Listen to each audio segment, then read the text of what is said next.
Hello दोस्तों, मैं आपका राजा भाई और आज आपको भूतिया ट्रेन की कहानी सुनाऊंगा। तो चलिए भूतिया ट्रेन की कहानी सुनते हैं।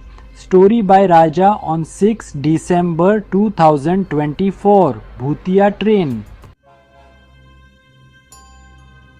एक सुनहरे रंग की लंबी ट्रेन रात के अंधेरे में धुंधली पटरियों पर चलती थी। इसका नाम भूतिया ट्रेन था और यह एक विशेष कारण से उस नाम के अधिकारी बनी थी। भूतिया ट्रेन की कहानी पिछले कुछ वर्षों से गांव के बच्चों के बीच प्रसिद्ध हुई। कोई भी यात्री जब भी यह ट्रेन देखता, उसके चेहरे पर डर की झलक दिखाई देती।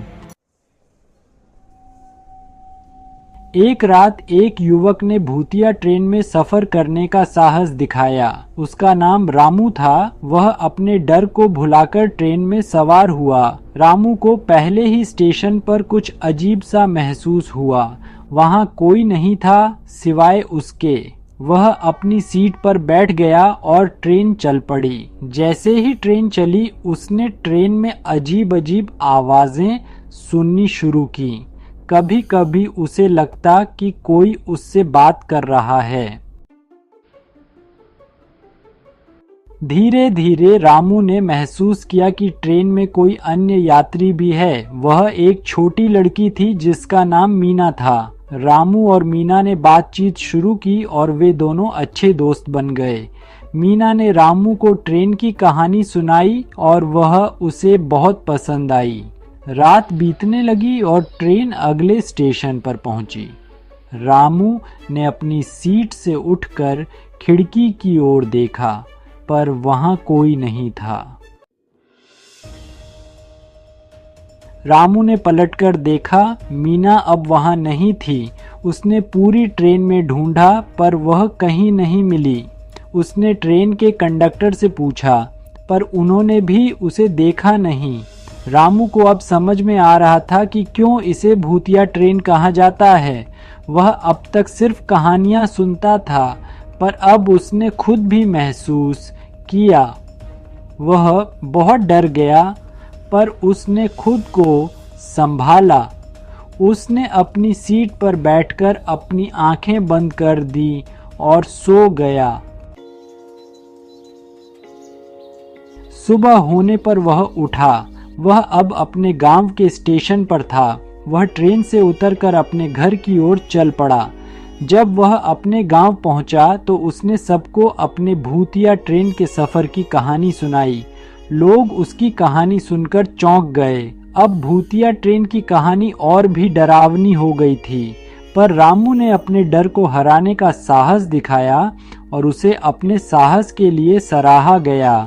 भूतिया ट्रेन की कहानी अब भी गांव में सुनी जाती है और रामू का नाम भी अब उस कहानी का एक हिस्सा हो गया है।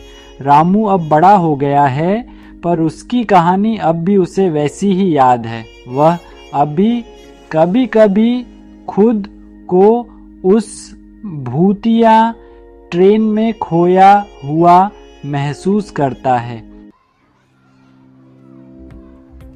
भूतिया ट्रेन की कहानी ने रामू को सिखाया कि डर केवल मन का भ्रम होता है। वह अब भी अपने बच्चों को यही सिखाता है। वह कहता है, डर से भागो मत, उसे सामना करो। और यही संदेश वह अपने बच्चों को देता है ताकि वे भी अपने डर को पार कर सकें। रामू की कहानी और उसकी शिक्षा अब भी गांव में सुनी जाती है और उसकी कहानी से बच्चे डर की जगह साहस की बात करते हैं।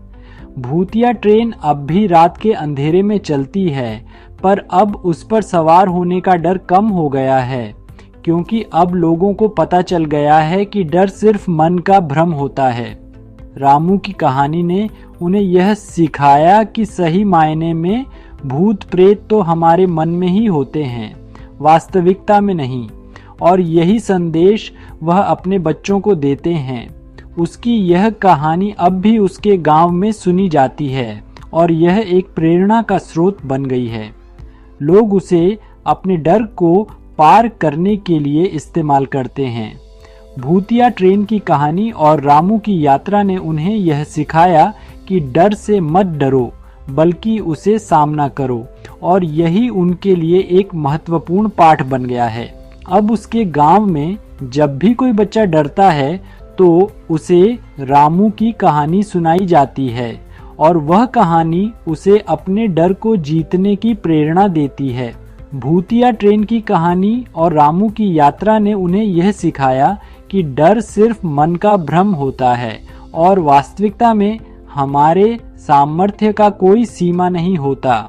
इस तरह भूतिया ट्रेन की कहानी और रामू की यात्रा ने लोगों को डर से ऊपर उठने की प्रेरणा दी और आज भी जब भी वह ट्रेन रात के अंधेरे में चलती है, लोग उसे डर की बजाय अद्वितीय साहस का प्रतीक मानते हैं। भूतिया ट्रेन की कहानी ने उन्हें यह सिखाया कि डर केवल मन का भ्रम होता है और हम सबके पास अपने डर को पार करने की शक्ति होती है। और यही संदेश रामू अब भी अपने बच्चों को देता है ताकि वे भी जीवन की कठिनाइयों को सामना कर सकें। और उसकी कहानी अब भी उसके गांव में सुनी जाती है। तो दोस्तों, यह भूतिया ट्रेन की कहानी सुनकर आपको कैसी लगी कमेंट में ज़रूर बताइएगा। और अगर आपके पास ऐसी कोई कहानी है तो कमेंट में ज़रूर बताएं, आपसे संपर्क किया जाएगा। हमारी वीडियो देखने के लिए धन्यवाद। कमेंट, लाइक और चैनल को सब्सक्राइब ज़रूर करें।